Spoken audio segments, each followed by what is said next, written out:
Can I share, Nathan? Oh, yes, of course. Go ahead.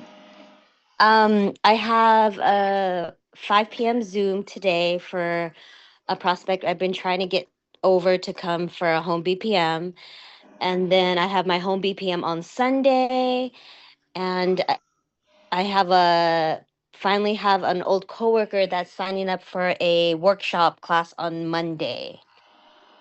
Thank you for letting me share. Of course, yeah. It's great to always have activities going on, and the best feeling in this business when you have those kinds of things happening is you have a couple things going on in the next few days always, so that you're never just, okay, I have today and nothing is happening today. I woke up today and I didn't have anything scheduled today. But if you always have things happening the day, the next day, the next day, the next day, and you fill your schedule up, that's the best way to go about your week, especially, so that you never feel like nothing is going on. So always fill the calendar. That's what I always try to do as well. Okay, anybody else? Hey Nathan, I can go. I can piggyback on what you're saying. Thank you. First, last night, as you know, I texted you because I couldn't. So Tess is one of our teammates, um, went to one of our other teammates and worked on filling out some well, we were hoping to get the application done for Reno's wife. Unfortunately, the AMS website seems the server seemed to be down. I don't know if you guys said you were doing something last night as well, but anyway, thanks to the annuity intake sheets that we have in our team, so I did that instead. And I mean, it's a done deal. We've been meeting with them and everything. It's just we weren't able to submit it, but we'll try to finish that today. That will be for a $300,000 rollover. And then we're going to work on Reno's for old 401k next week. So we have a follow-up appointment. Amy, the wife, knows, to stand by today for signing the application and all of that. But, when you don't technically close, right, we just want to make sure that we have a follow-up appointment as well. And then speaking of what you were saying about filling out the calendar, I try to I fill up my calendar like at least, a week in advance. And then like I shared last Wednesday night in Oak Brook, I would share in our group chat what is going on that week so that they know who's doing what. I know who's doing what. But also I think that also excites the team when they see their teammates doing something and they start thinking, okay, what am I doing for my business, right? So I thought I'd share that. Thank you. I look forward to your training always. All right, thank you. That's right. Annuities, if you haven't done it yet, just do it. I'm just telling you, if you haven't, you're missing out. Okay, anybody else? Hi, Nathan. Good morning. Good morning. I want to share my activities from yesterday. I've been to one of my clients from 2 years ago. She gave me a call to explain her nationwide policy, and we figure out before was no LTC approved for non-documented, and the risk classification was standard non-tobacco, and I gave her a good news. We can add the LTC and change the risk class, and then we run a quote for her daughter. She wants to get the policy. The husband got declined 2 years ago from two company, and we're gonna apply again with different company, and they wanna open will and trust. And we run Bolt also because she had my insurance provider before, Country Financial, and I told her I run with Bolt for $100 cheaper per month, and you can save 1,200 and open a policy for your kids. Yes, I was thinking it's gonna be 20 minutes, but actually it was 3 hours. I came home at 9 p.m. Thank you. 20 minutes becoming 3 hours means it was a good appointment. That's always how you have to think. The more time, the more questions, the more explanations, the better off both of you will end up, the client and yourself. So, okay, anybody else? Hi, Nathan. Good morning. Good morning. Yes, I just want to share that I have this client and I've been following him up with like probably for 2 years to open up his own account. And just this morning, I woke up with like the intake sheet. So that's a great news. He just texted me, Jem, I'm ready. Here's $300 a month that I can do for now. So I'm like, this is awesome. I just woke up with an intake sheet. So that's it for me. I'm continuing to do a lot of phone calls to have a sit down appointment, a lot of cancellations, but I still have a lot of names in my list. So keep working for the GX this month. Thank you. Yeah, and just speaking of GX, we have 3 days left. So, or 4 days, including today, 27, 28, 29, 30. 4 days, right? So, 4 days to go, but it's weekend and today's Friday, and then at least we have Monday. It's a business day, so always remember there's cutoff times, cutoff dates. But for GX, you submit it. Okay, Mirasol. Good morning, Nathan. Looking forward Morning. for your training. And yes, we will do finish the thing that you said. I'm sorry, Nathan.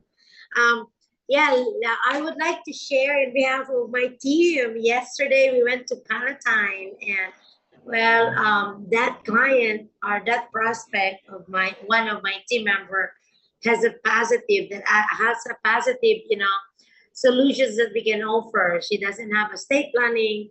She doesn't have a life insurance. She's planning to have kids. So, well, I told my team member that I know she doesn't want to be mentioned, but then I told her, look, if we don't have result tonight, don't worry, you will have more solutions coming in your on your way. And then I am so happy that most of my team members are doing the group study for licensing. And shout out to Amora, Roxy, and Marilyn, and who else is my team? I don't have my eyeglass. But then yeah, I am very happy that they are now working out, and they are really they are the one who's doing the follow-up. So I'm so happy that everything is aligning. Yeah. Thank you for letting me share. Oh, All wrapping right. up our Mm-hmm. GX this week. We have Okay. You to. have to, right? No choice. uh, happy for your team. Since you've been full time, I know it started off a little rough, but now you feel it. Now you are working every day and are so busy, and that's the best part about when you go full time. You do have the time and energy to dedicate to the business, as opposed to before. Imagine if you were still working, you wouldn't be able to take care of your team how you are right now. So That's yeah. true. Okay. All right, moving to Florida, Mr. Marlo Barga. I know you're driving. Yeah, good morning, Nathan. Good morning, Team Victory. Just happy to share that Atenif and I are working on a non-qualified annuity for a client. So we're pushing to submit that today. Yesterday, I was able to do a second appointment with the person that inquired for the Social Security analysis, and he was blown away. So he was very thankful that he has now confidence on what claiming strategy to do. And of course, before I left, we were able to show solutions that he could consider too. So he was so glad that we went over that because he already was a client for annuities before. But the newer ones that we have are way much more better than what he has currently. So we are looking to reposition some of their assets to protect their lifetime income. And then also just very thankful for Boss Vic and Ati Joyce last night for being at the Maitland Financial Center, taking the time to be with us and our teammates, Ati Carlota, Tammy, Tori, giving us a lot of nuggets for them to be pushed to do more in the business. So excited for the weekend. We'll be wrapping up GX today. Thank you. All right, yeah, finish it up. Only a few days left. Okay, John, are you available? I know you're on the phone and you have Yeah, your hand raised. I no, I'm on my phone because I'm currently at the airport. I'm traveling right now, but about a week and a half ago we submitted an annuity. Everybody's talking about it, but we did about 205,000. Two of those are already funded, and we're waiting for one more check, which is one of the big one coming in. And the reason I'm flying back to Miami today is also we have rollovers to finalize, and one is 31,000, and two of those are six figure as well. I believe around 140 and 150. So that's coming from our base ship as well from Prisca. And then with Joanne, we're just waiting for one more check for the 140,000 that we also submitted. So that's about six rollovers that we did. Three are already funded, so we're waiting for three more to come in. So That's it for us. Thank you. Yeah, you hear that? He has 30,000, 50,000, 100,000, 200,000 coming in, and that's the beauty of getting into annuities. Moving large sums of money, moving big chunks like that.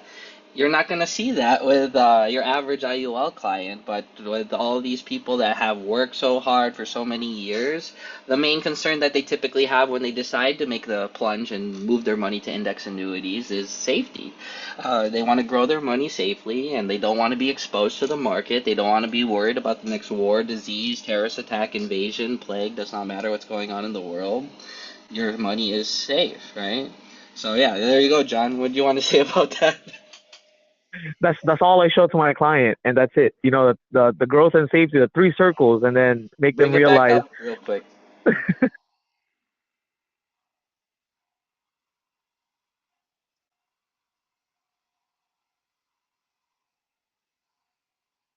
Yeah, there you go, there you go, there you go, there you go, there you go.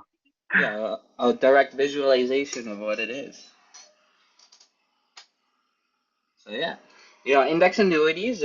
I know a lot of you still have not done them. It's just I don't get it. But anybody who sells an index annuity before knows that it's the simplest thing we can sell. It's the easiest product we have outside of term insurance. But even term insurance, you have to set up the whole premise why you need insurance, why you need to protect your family, why you need to take care of your loved ones, why you need to do all these things.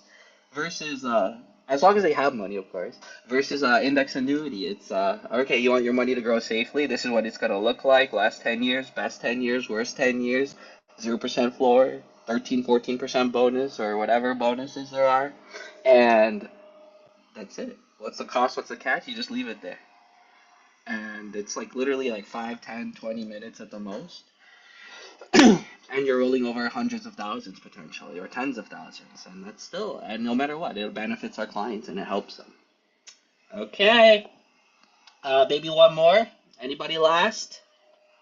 Good morning, Nathan. Good morning. Hi, good morning, everyone. As when I stayed in I'm still in Philippines staying. So I went home to take care of my mom, my sister for a month. But while I'm there, I'm still following up on my pending annuities rollover. And yesterday, I have 2 hours conversation via Zoom from my ex-coworker that was laid off. He worked in that company for 30 years, and there's a lot of layoff for the last 2 weeks actually for these people who was asked for been there for the company for many many years. They're the first one to go, sadly. And we talk about it. Actually, before I left for the Philippines, his money is like in 980,000. And yesterday, well, this morning, he just sent me actually the statement is in 1 million already. So it's went up and down since we started talking about this.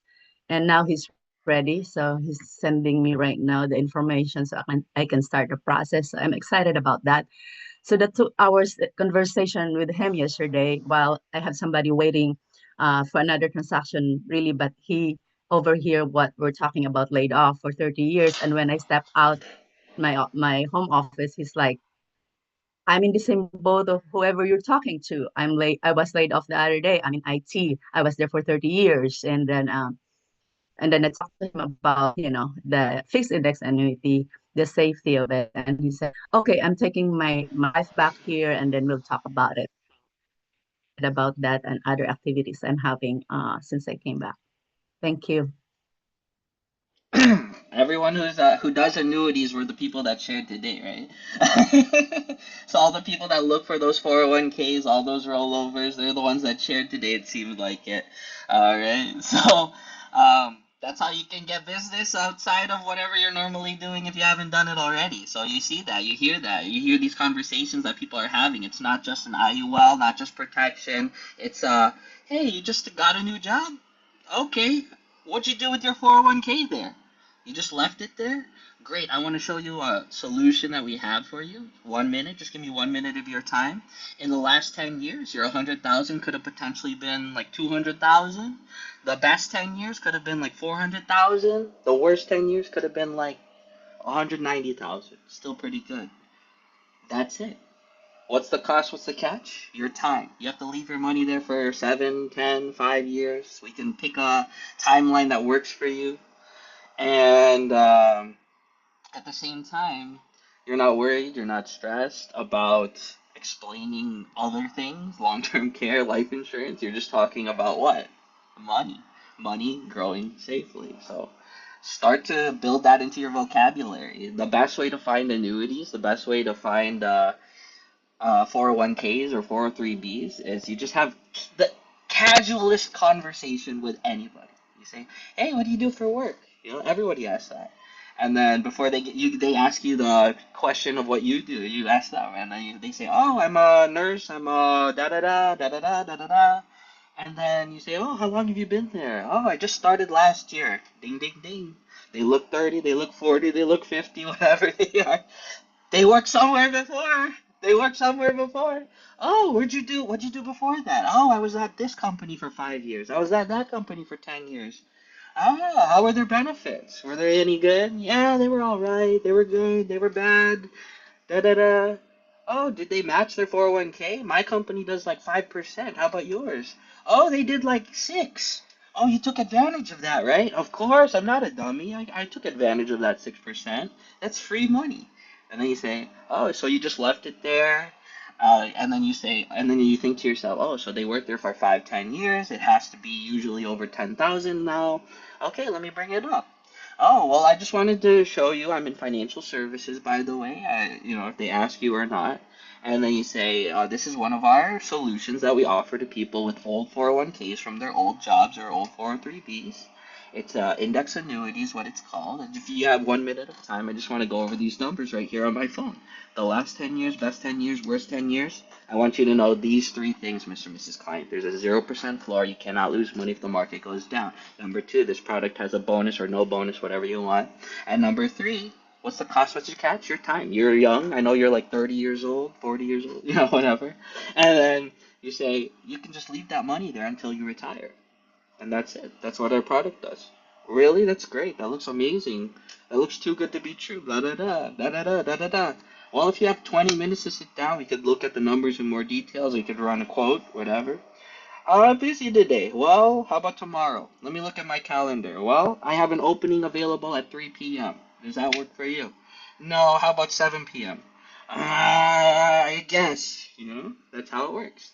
But that's how you can prospect someone in 2 minutes, have a tangible thing that relates to them directly, which is their old 401k that they're literally doing nothing with, and that's it. Okay, so that was not even my training. I just want to talk about that all the time, right? Let's get into it. All right, so good morning, everybody. I'm not going to do a PowerPoint today because my mom wanted me to talk about my life, right? So if I talk about my life and I have a PowerPoint, I don't know. So, one of the things about our business, for those of you who don't know me, my name is Nathan Salvador. My parents are Victor and Joy Salvador, our SEVCs here. And I decided to join this business, join this company when I was 18, on my 18th birthday, literally at midnight. In what year was that? 2016. Right? So 2016, I turned 18. So 2025.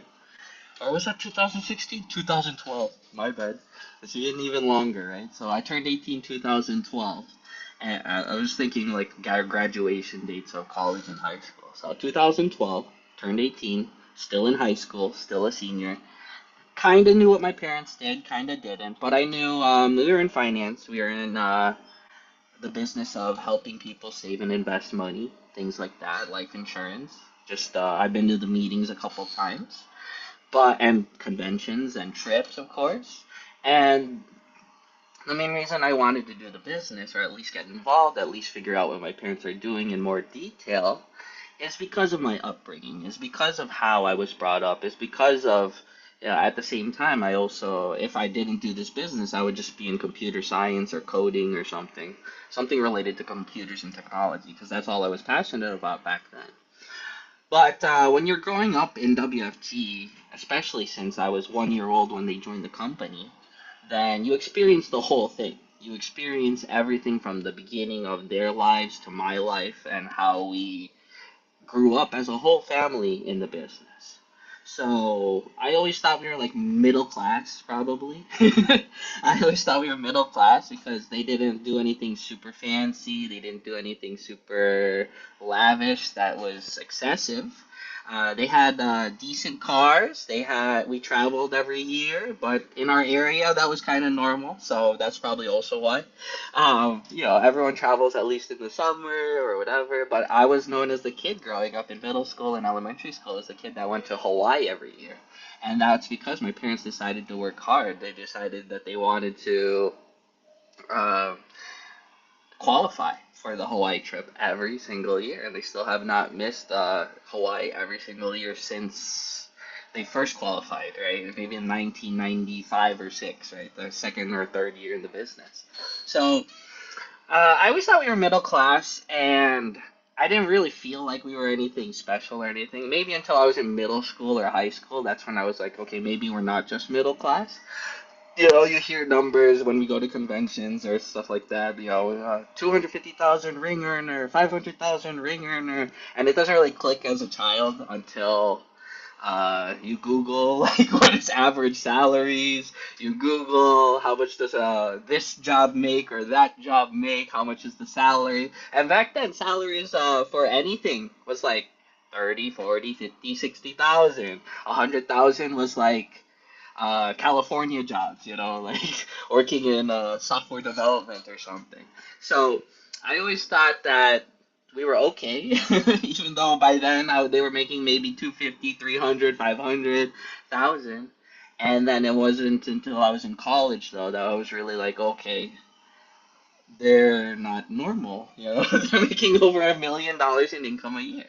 And one of the biggest reasons why I decided to go into finance for college, that was a big thing, because I would have done computer science if not, is when I was deciding what to do, when I joined the business, when I got licensed and everything, went to my first convention, they don't like to show their income so much. They don't like to brag about it so much compared to some other teams, maybe. But when they do show it, they show it. And when you see 50,000 a month, 40,000 a month, 60,000 a month, as an 18-year-old, it's kind of like, whoa, that's kind of crazy.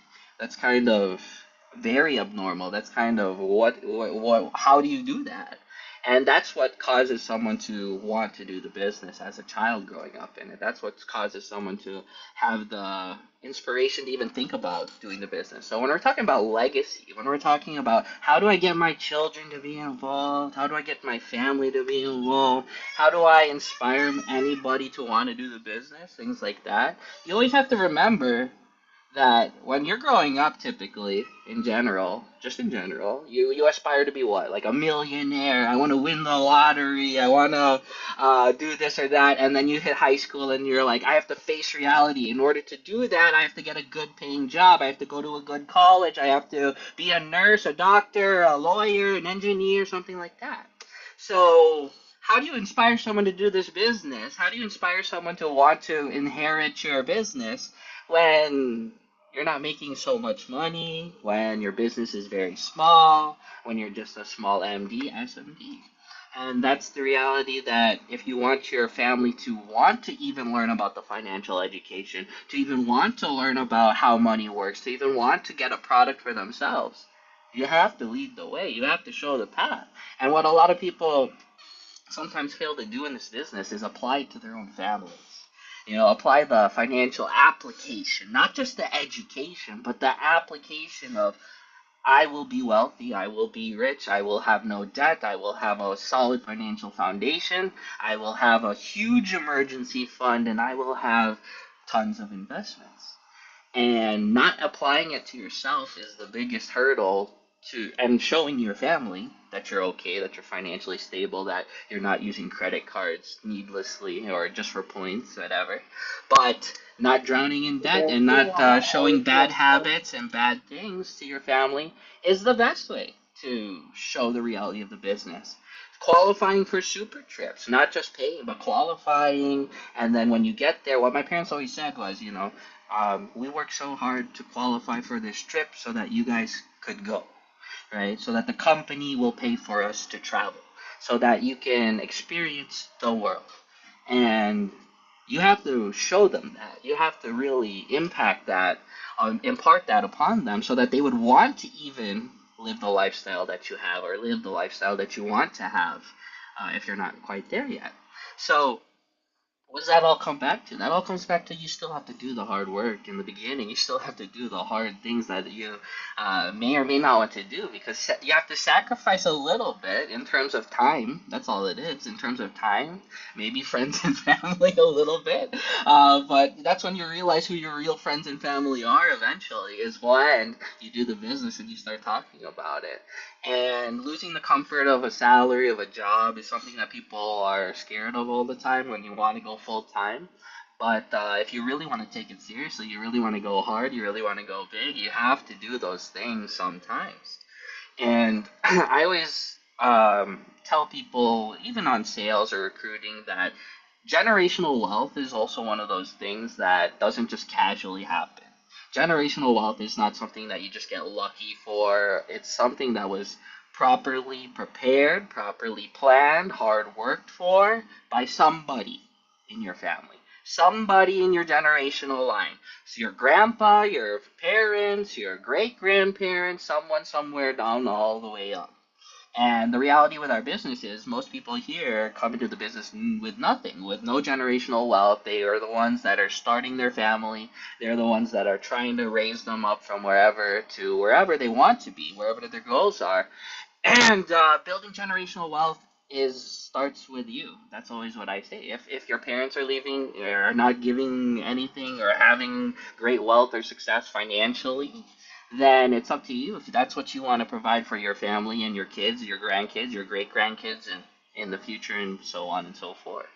Nobody will remember the grandparent that worked hard all their life somewhat and then retired but didn't save or really do anything, so they just lived off Social Security and had a comfortable retirement, maybe with their family or even, unfortunately, sometimes just in a nursing home paid by Medicare or Medicaid, right? So, um, but they'll always remember, maybe, hopefully, that one great grandparent, that one great great great grandparent that set up their family forever. They established trust. They established life insurance policies. They had so many investments. They started making so much money, and then now 3, 4, 5 generations down the line, everybody's okay. Everybody's, living okay. As long as you have a good trust set up, money will literally never run out. That's all it is. That's how the rich get richer forever. That's why trust fund babies, trust fund kids are a real thing, because if you set up a trust and you can only take out a certain percentage of assets every year, it literally will never run out of money as long as it's being managed properly as well, which it should. And why would at 18 years old, imagine I just turned 18, I get coded with this company, and my parents are just showing me their income or whatever, or how the business works at the beginning. And why would I join a business though? If I'm turning 18, I'm going to college. I can go California, I could go fly far away, wherever, and leave my family. And why would I join the business, stay close to home so I could go to the office every weekend? That's what I did during college, actually. I would go to the home on Saturday or Friday to go to the office Saturdays. Even if I don't make it Wednesday night, I was there Saturdays. So why would I join a business when my parents aren't making money? Where my parents are still financially struggling in a business they've been in for, a very long time, maybe. And they keep pushing me to join. They keep pushing me to go to these events. They keep pushing me to do this or that. But I haven't seen any success. It's just like a restaurant owner children, in like Chinese community maybe or Vietnamese, where they grow up in the restaurant and they want nothing to do with that because they see their parents work so hard, like 80 hours a week, 80 hours in their own restaurant, in their own business, but they're working so hard. So why would that child want to have that life, experiencing it and then turning 13, 14, 15 and working there themselves also when they're growing up? So why would I want to join a business if my parents aren't making money, if our business is not making money, if our family is struggling still, if we are not living okay, if I never felt like there is success, there is something potential here. So fortunately, they did do the hard work. They did build a huge business. They did work very hard. And, people always say, well, at least I was home. At least I was here, there. My parents are always home also if they don't have appointments. It's not like if they have no appointments, they're just like walking around and doing whatever. Or if they are walking around, they're walking around with us at the mall with my mom looking for people to talk to. That's how she did it. And and that was the thing. It's like, why would I join a business or learn how money works if my parents are bad with money and their finances? I was always told you need to order, dollar menu. We need to save money. We need to live better. We need to, you only get rewarded for this, or this, or this when you have good grades, when this or that. And so I didn't feel like I was super spoiled. I had the worst computer, the worst graphics cards, the worst technology, and I played video games growing up. That's how that works. But of all my friends, I think my parents made the most money probably, and I had the worst everything, worst internet. I had to beg my parents to switch providers. I had to beg them to buy a better router, to do this or that. I felt like we were not nothing, compared to everybody. We could travel, okay, but I spent most of my time behind this computer. So why do I have to suffer when all my friends get the best things? They have like purple computers that light up with different colors. So, but at the end of the day, that's how they brought me up. It was like, okay, we buy on sale. We only buy when it's cheap or makes sense or this or that. We don't like to waste money, things like that. But that's how I was raised, and that's what keeps me still today. When it comes to looking at a menu, evaluating the price, regardless of if I can buy it or not. I can buy whatever, because I was able to learn about all these things, learn about money, learn about finance, grew up very frugal, basically. And whether I can buy it or not, I still look at the price, I look at the item, and then what I learned in finance college is evaluate value, the time value of money. So if I look at a price of a chicken, right, chicken, and then I see, oh, it's $30. It probably takes them an hour or 30 minutes to cook. There's a chef that has to be paid. It has to be worth something that I can't make in an air fryer at home. That's the only way I would spend $30 on a chicken. That's how I look at life. That's how I look at the menu. And that is the biggest thing that financial education in general has taught me, is just to evaluate prices, evaluate how I spend my money and how I invest it in all these things. So even if you are not financially successful in terms of the business or your team or your income or your GX or where you want to be, what you need to do is apply the principles of personal finance, apply the principles of our workshops, apply the very thing that we try and educate others about to yourself. And once you have done that, your family will visibly see the changes over time.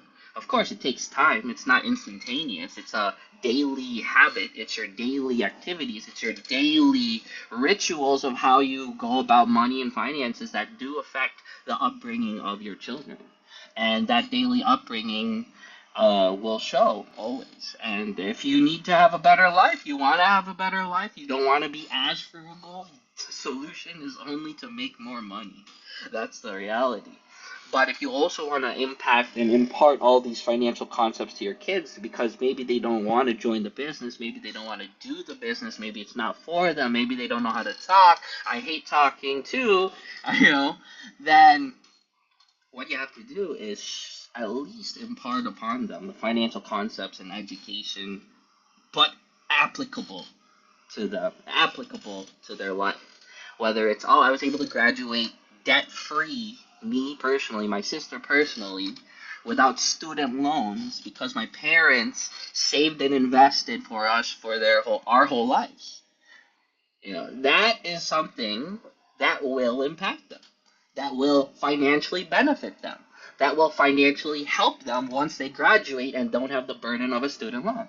And reality is, kids graduate nowadays and they typically live at home until they're like 30 or get married nowadays because it's hard to live on your own because everything's going up, but not wages, not salaries. So that's inflation at the end of the day.